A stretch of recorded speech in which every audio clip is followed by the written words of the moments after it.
What's up? What's up? And welcome to this week's Hacking Your Hormones for Weight Loss live Q&A. For those of you that don't know me, I'm Phyllis Thompson, your favorite hormone hacking coach for weight loss. And every single one of my lives, you'll walk away with at least one tip that you can implement right away to start shrinking that waist, feeling better, and getting rid of pesky symptoms like hot flashes, night sweats, mood swings, and low libido, so you start feeling like yourself again and aging for longevity. Now let's jump into it. Oh, I have a quick note here. I had a question. How do you get your question on the live Q&A? So when we post the event, it's going to be in the comments. Typically, it's a Typeform link, and all you do is click that. It opens up, and you put your question in, and that's how you get it on the live Q&A. Okay, so this week's question is from Yvonne, who says, when I get off of work, my day is usually so stressful that I like to unwind with a couple of glasses of wine. I read years ago that this is supposed to be beneficial, but what I'm noticing is I'm having more hot flashes and trouble losing weight. Is this working against me in perimenopause? Well, Yvonne, the short answer is yes, it's possibly working against you. Despite what we've been told for years about moderate drinking, it's actually been linked to dozens of health problems, right? Especially for those of us on a health and fitness journey and then in perimenopause and menopause. So let me pull up this Canadian study. There was a Canadian study that found that the old studies are flawed, right? So here's a quick rundown of their findings. They found that 2 drinks a day did not reduce your risk of death, and it did not have any increased health benefits. In fact, even worse, they found that women who drank 25 grams of alcohol or more, metric system because it's Canada, right? And men who drank 45 grams or more a day had a higher risk of death from any cause because it can be linked to other health problems, right? So, unrelated to the study, but still related to us and our goals, is alcohol has been shown to be problematic when it comes to a health and fitness journey, right? It can flip you into hunger mode, right? It's going to lower your inhibitions. So, it's going to make you eat more. And I noticed that when I used to drink. I remember one night, it was probably midnight, and I was like probably halfway through a bottle of wine.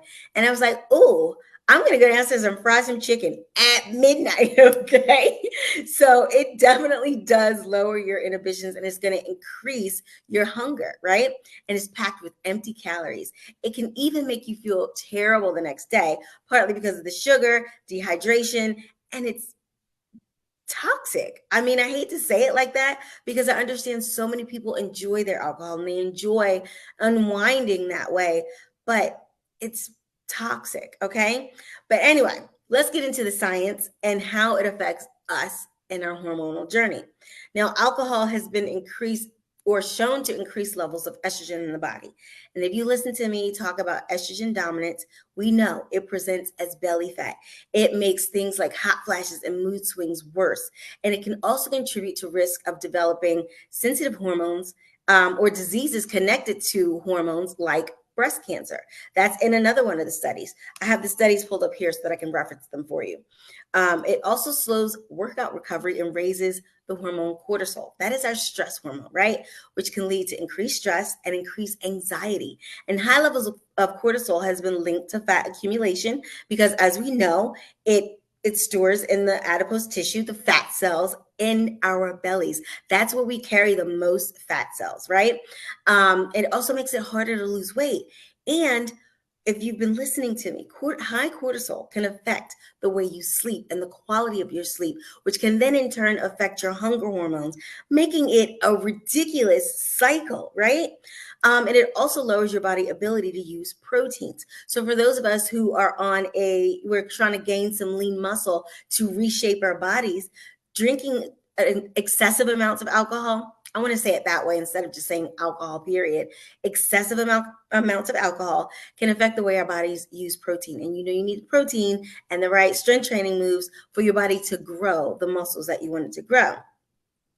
It can also upset your sleep, right? So it's going to throw off your hunger hormones, which I just talked about, because when your sleep is off, your hunger hormones are going to be off, right? And it's going to make you snack when you're not even hungry. And it can also reduce the quality of your sleep. So while you may fall asleep quickly, you never get into the REM cycle, which is that deep rest where your mind repairs and your muscles repair and your body gets rejuvenated. You never get into that cycle. That's the dream cycle where you have the rapid eye movement. That's what REM stands for. Poor sleep is also associated with hormonal imbalances. I just told you one way, right?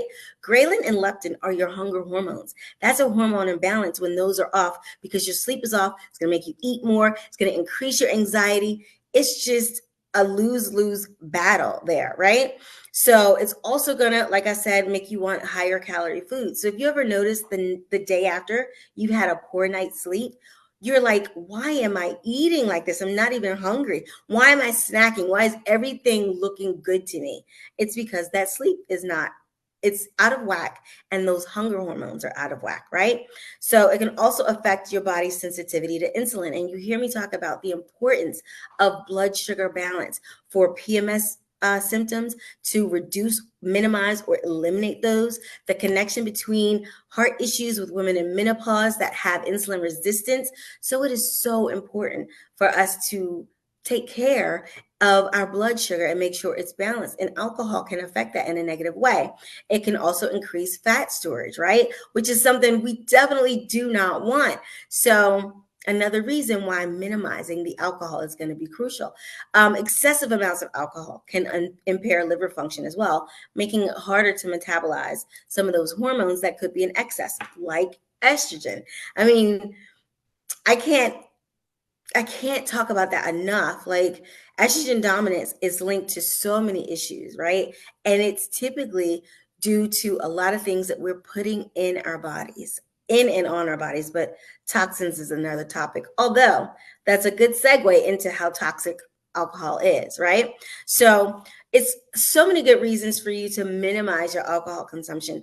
A couple of days a week, a few drinks should be fine. But if you are having 2 nights or 2 glasses of wine every single night, it is definitely impairing your ability to lose weight. And it is more than likely the culprit for the increased hot flashes. So I hope that answered your question. If you have any more questions about that, please don't hesitate to reach out. Or if anyone has a question about that, y'all know I can't talk, please don't hesitate to reach out. Until next time, ciao.